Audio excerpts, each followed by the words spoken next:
And now it's time for the Impact Wrestling Report. Here's your host, Mathew Shaffer. This is the Impact Wrestling Report. I'm your host, Mathew Shaffer. Why don't you go ahead and hit that like and subscribe button if you haven't already done so, and get more information for news and reviews in the world of professional wrestling from One Wrestling YouTube right here.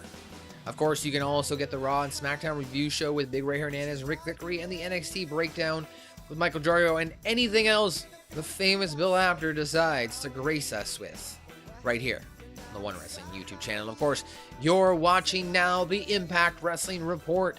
So without further ado, on this casual Friday, I bring to you July 5th, 2018's edition of Impact Wrestling. Impact starts out as it does each and every week, highlighting the previous week's episode, that being Killer Kross, Knockout Division Fallout with Madison Rayne, Tessa Blanchard, Sue Young, and Allie now involved, LAX, Tommy Dreamer and Eddie Edwards, OVE, Brian Cage, and Congo Kong. Now, the first match of the night, it started off hot with Rich Swann and FENIX. Now, let me tell you something about this match. It was splendid. And I mean that in the fact that both men, you could tell, had chemistry. They either worked together in some form or facet, or because of their styles, it just complemented each other so well. So much so, in fact, that was showcased at the early onset of the match, as both Rich Swann and FENIX each went back and forth, each countering each other with drop kicks, lariats, neck breakers, and it was just a move for move type of situation. However, Rich Swann was able to capitalize on one of the counter moves early on in the part of the match, and he was able to hit a reverse front flip off the top turnbuckle onto Rey Fenix, who was standing on the outside of the ring. Now, later on in the match, then FENIX was able to knock Swann off of his feet and hit his own diving front flip attack. As you can tell, like I said, they went back and forth with some of the same similar lucha libre style moves, or as Big Ray here would say, talk some lucha libre, which is wrestling today. FENIX, as you can see here, did hit a carbon cutter after missing a moonsault after he landed on his feet. So he basically ran up the top turnbuckle, did a standing moonsault, landed on his feet, and when he landed on his feet, he kind of did a back somersault, and then he jumped up and hit this carbon cutter. Then Rich Swann was able to hit his own 450 splash later on in the match off the second rung of the top turnbuckle, or the second rung of the turnbuckle, excuse me. Now, the match comes to a conclusion here when FENIX hits Swann with a muscle buster into a Michinoku driver. So that was the conclusion of the match. Your winner, FENIX. Now, before we get on to the aftermath here, I just wanted to point out that I thought the match was really good. Like I said, they worked really well together. They had good chemistry, and I think there was a lot of backlash, or at least complaints from what I've seen in some of the wrestling groups I'm a part of, Hami Media Discussion, that they were not happy with the fact that Rich Swann, being a former WWE superstar, was able to come in and get a victory right away over Trevor Lee. However, as showcased here, FENIX, who is a more established star now on Impact, was able to get a clean victory over Swann. So I hope that kind of quells any outrage that Impact itself is not going to just put over WWE stars every time. Then again, they also do put out a weekly survey, so maybe you spoke your mind, and the internet wrestling community, as it's seemed to have come to showcase, now has a good grip on the wrestling show itself. After that match, as I stated, there was now some fallout. So OVE comes down to the ring.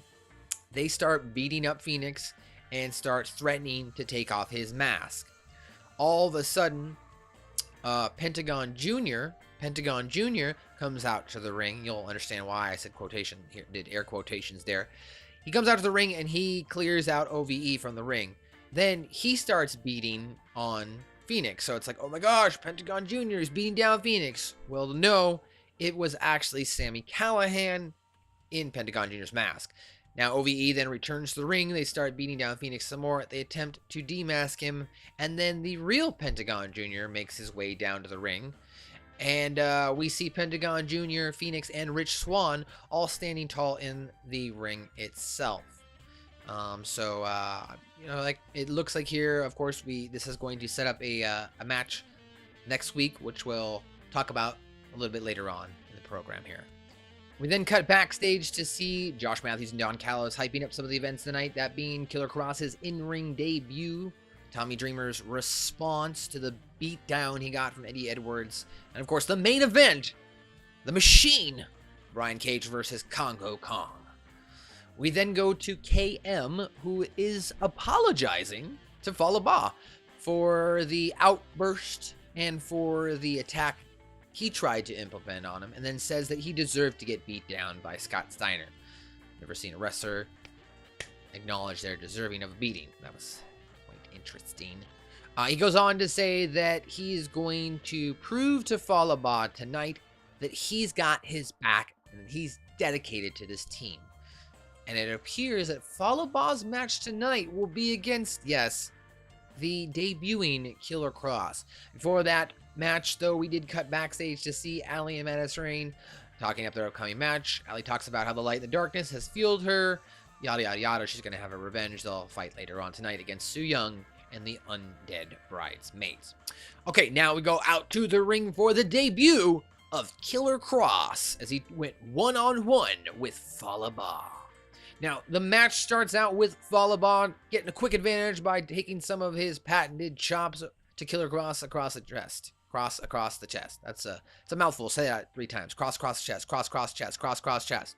Anyway, Killer Kross takes over pretty quickly. He drives FALLAH into the corner, and he unleashes some massive forearms and strikes. FALLAH did counter back with some of his open hand chops to the chest of Kross. I know, again, cross. Some of the match highlights, though, were basically that Killer Kross dominated this match. KM didn't really do much to interfere. He did kind of, you know, I'm a little confused about his character. Is he a good guy, bad guy? Is he a heel or babyface is the terminology? You know, he's teetering on that brink. One week he seems to be a bad guy. This week now he seems to be back in a good guy. I'm a little confused. I thought maybe he would have had some more influence on trying to help FALLAH get the victory. Because as I'm going to tell you, this match was very short. Let me look at my quick notes here. Basically, we saw Kross hit FALLAH with a massive side slam suplex. He locked him into a sleeper hold, and that was the conclusion of the match. We saw him lock him into this sleeper hold. FALLAH passes out. Ref rings a bell. He then continues to keep the sleeper hold on him. It takes a while for KM to get into the ring. Like, he just lets him kind of like hold the sleeper hold until Kross gives up on it. And then he starts assaulting FALLAH, and that's when KM then jumps in the ring. Doesn't jump in immediately after. He tries to interfere. However, KM then falls victim to that same sleeper hold. Petey Williams then makes an unexpected appearance out to the ring.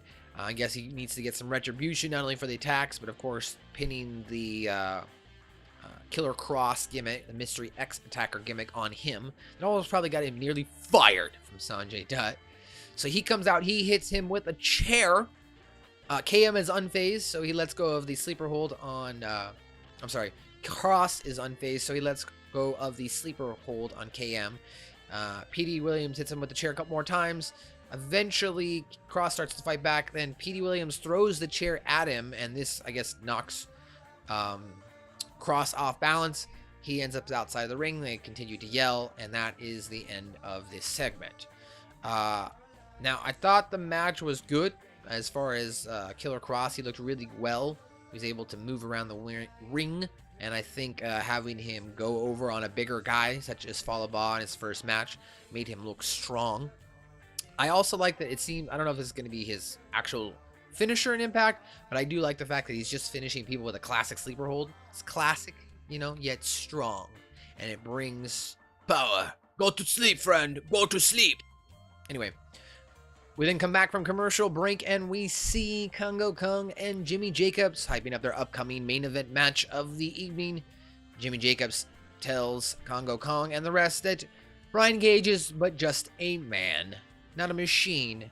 They're going to put that machine out of commission tonight. We then go to the GWN Vault Match of the Week at some TNA pay-per-view with RVD and Sting RVD defeated Sting and retained the TNA Championship.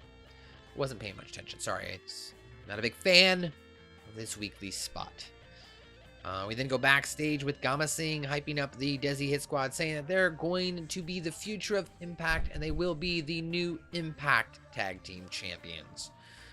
We then go to a video package of a brand new Knockout debuting, as this leads us into a brand new match for this week. That being the Knockouts Tag Team match. Su Yung and her bridesmaid versus Ali and Madison Rayne. Now, Ali and Madison Rayne don't waste any time as they charge down to the ring and go right on the attack. Now, the two teams brawled until the match eventually started with Ali and Su Yung. Ali and Su Yung went back and forth, each trying to capture the moment, or as you might say, struggle to maintain it. In this picture here, you can see that the outcome of their onslaught attacks both led to them being fatigued. Madison Rayne then did get a tag in, and she got the upper hand on the Undead's bridesmaid who tagged in. Madison Rayne took the upper hand, as I stated, and she was in control until bridesmaid number 2 prevented or tried to pull Madison Rayne out of the ring. Then we then panned over, and it was Ali jumping or attacking from the outside onto bridesmaids 3, 4, and 5. I guess assuming that they were going to attack, so she wanted to go on the offensive. This is where it got a little confusing as we went back in the ring. Now, Madison is broke free from bridesmaid number 2. Bridesmaid number 1 is out, and then she starts to attack, and then Su Yung goes on the attack. Now, Su Yung attempts her finisher. Madison Rayne reverses, and in doing so, she knocks the ref out. She attempts to go for a pin after hitting the crossface, even though Su Yung wasn't the legal person. And I watched back this portion of this match 3 times. Then after not being able to pin her because the ref's knocked out, Tessa Blanchard comes down to the ring. She tries to interfere. She attacks Madison Rayne. Ali interferes. She throws Tessa Blanchard outside of the ring. And then I guess maybe they realized that the wrong competitor was in the ring, because we panned back to the ring, and now we saw Madison Rayne giving her cross rein to Undead bridesmaid number 1, and she pinned her 1, 2, 3. So decent match, you might say. Didn't appreciate the fact that they, had Tessa Blanchard come out and didn't really do anything again. She just interfered without really making any impact, no pun intended. And she is not getting over. She's not going higher. She's not going lower, because what she's doing each and every week doesn't have any ramifications. She's either losing a match and not gaining like momentum in the division, but beats up Madison Rayne, or she loses them, or she wins the match and then gets beat down. But then again, she hasn't even really won any matches, so she can't win a match. She gets to beat down people after the match. She comes out and interferes with people's matches, but never really has the true upper hand. So it's just really confusing what they're doing with Tessa Blanchard. Madison Rayne, on the other hand, continues to gain momentum as she heads into her pay-per-view match this upcoming Slammiversary. We then cut to, I guess you might say, a montage, or a good 20 minutes of video packages, I would say. Maybe I'm exaggerating here, but it felt like that, because first we had LAX, where Santana and Ortiz are in the back with King. And basically Santana and Ortiz are defending Konnan. King gets pissed by saying that, look, Konnan doesn't have any proof. If he had his proof, that he would have shown it, that he disrespected him by not shaking his hand. And then he basically breaks it down in street terms by saying that it's all about natural selection and evolution. All right, he really didn't use those words, but essentially saying that Konnan's, getting old, and that he's the new young up-and-coming guy. He's brought the guys to, Tag Team Championship Gold and Money once again. Dog. And that he ends up saying that tonight they're going to go out to the ring and they're going to settle this and find out what's really going down. After that, we then go to a training segment with Gama Singh and the DESI Hit Squad. Basically Gama Singh is just beating them up with the cane. There's some pretty disgusting water it looked like they were training in. That's my comment on that portion of the video. We then get a Crazy Cam OVE update, and as I alluded to earlier in the match, earlier in the night, the OVE and Sami Callihan have now challenged Pentagon Jr., FENIX, and Rich Swann to a 6-man tag team match next week, where Ohio versus everyone are going to be taking over everything. And then Sami Callihan will go on to beat Pentagon Jr. at Slammiversary, as he states. We then cut to another video package now of Austin Aries' retort to Moose's Slammiversary Journey video package he had last week. Basically, he states that his destiny's always been to be a wrestler, unlike Moose, who Moose had the red carpet rolled out for him time after time as an athlete. He didn't have to struggle like him and fight for everything. He says pro wrestling is a thinking man's business and that he writes the game plans. I would say if you want to see more of this, I encourage you to go watch it. Austin Aries was pretty funny while he was like delivering serious information. He ends up saying that Moose should hope that after this is all over, the XFL needs expletive, SHITTY, offensive lineman, because he's going to fail at defeating him. So it's pretty good. We then go to Conan now, who Conan's on the phone, and he says that his proof is rock solid. Tonight, King's going to be exposed that he's a hoe. He's the type of guy that would throw his own party for himself. And tonight, to let the war games begin. So a little bit of foreshadowing, which we'll end up seeing later. Could it be a match? Could it be a rivalry between Conan and King? I guess we'll find out later in the night. We then go to Tommy Dreamer being interviewed. And it looks like Tommy Dreamer, this is like gotta be probably post beatdown because he's all bloodied. So I don't think he just put on makeup again or, let himself get beat up and just shot at their interview. So must have happened right afterwards and they're showing it now. He ends up saying that he's had failures, but he's had the ability to help good people, good men and women open doors because people open doors for him. He says that he had it all and he's throwing it away because of this whole Sami Callihan obsession.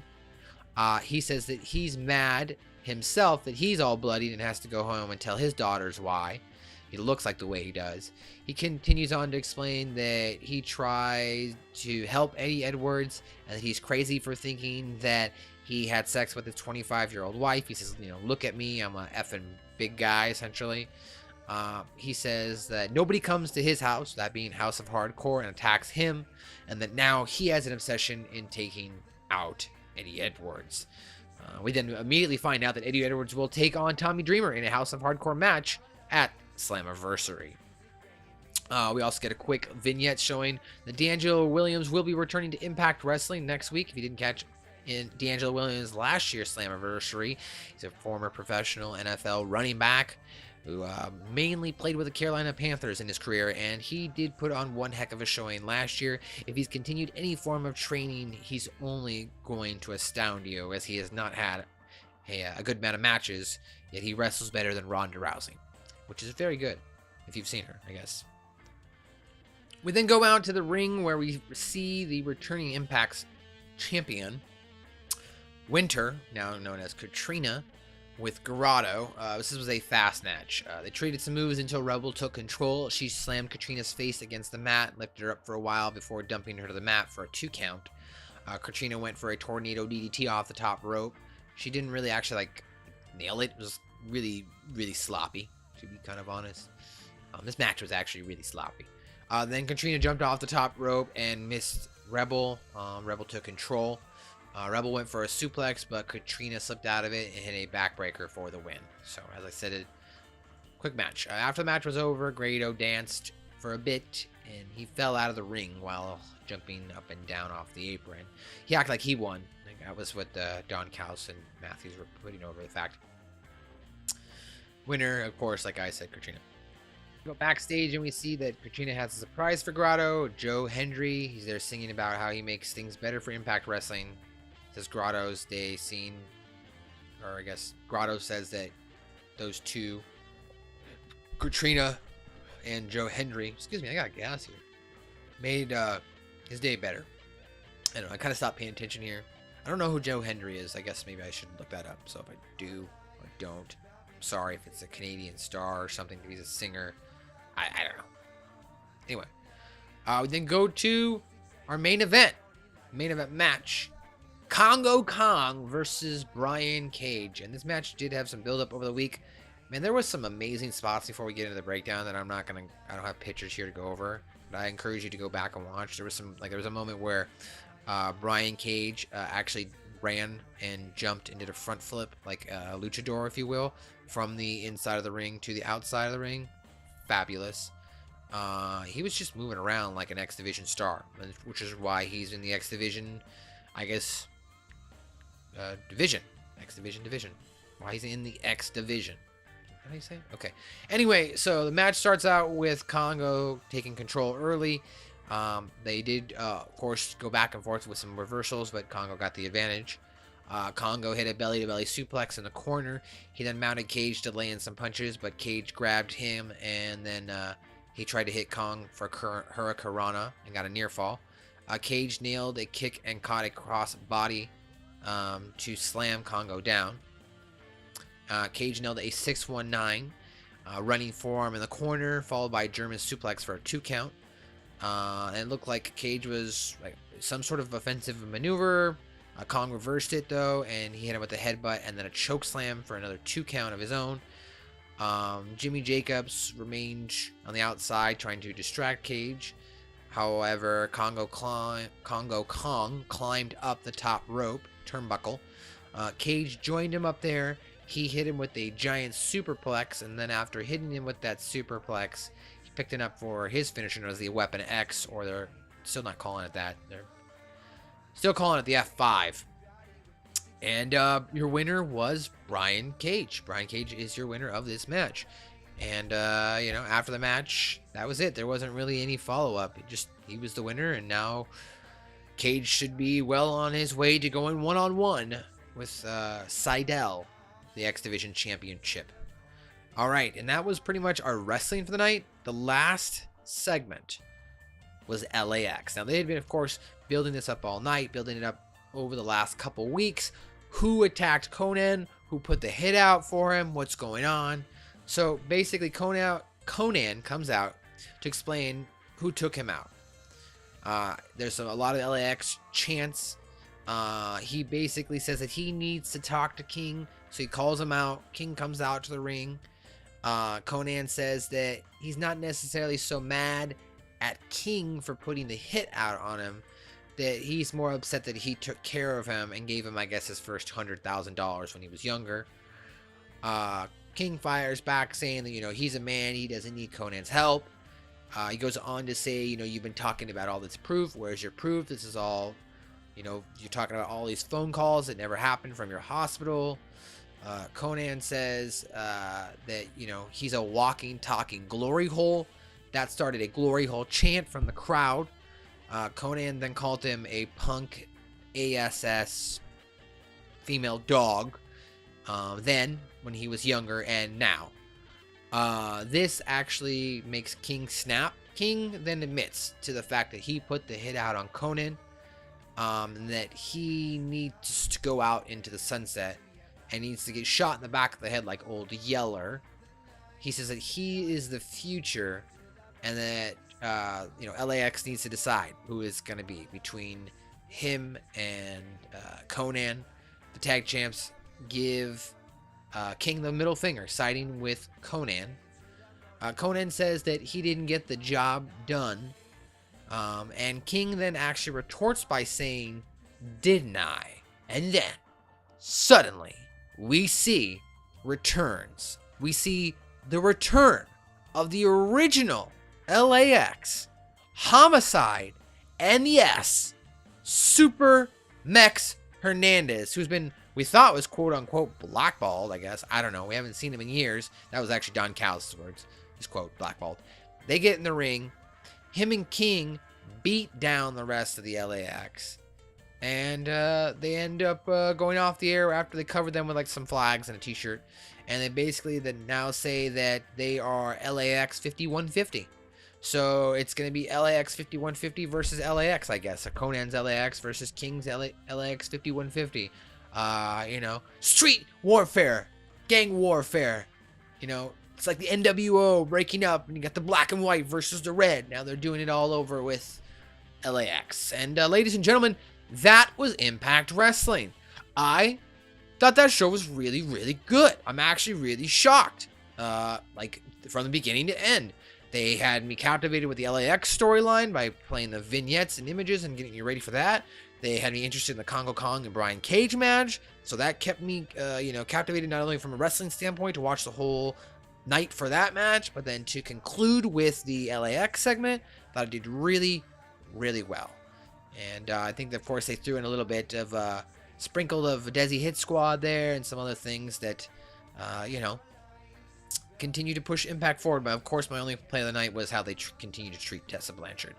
Maybe I'm on my own soapbox here. And I'm not generally even like the biggest women's wrestling fan, but I like Tessa Blanchard, and I do think that she has the potential to be something better than what they're doing with her. And we're getting off topic again. Well, ladies and gentlemen, boys and girls, and children of all ages, that's gonna do it for me today. You can, of course, subscribe to One Wrestling video content right here by hitting that like and subscribe button. And you'll get the Raw and Smack Talk review show with Big Ray Hernandez and Rick Vickery. And, of course, NXT review with Michael Jargo and anything Bill Apter likes to grace us with. You can find me at Matthew_Shaffer on Instagram and Twitter. You can find me moderating the Hami Media Group on Twitter at Hami Media Group with Big Ray Hernandez, as he also breaks down the Impact episode each and every week on the Impact Attack with Bin Hameen, Ya Allah, which you can actually pick up his shirt at www.prowrestlingtees.com/Bin Hameen. Use the code AMERICA for 20% off now through July 6th. So that's one more day. That's today. Use it today. And you can get yourself some merch, okay? Ya Allah. Well, that's gonna do it for me. As I stated, I'm Mathew Shaffer. Thanks for stopping by. Don't go too far. Join me next week on another edition of the IWR. How you doing? See you later, guys. See you later.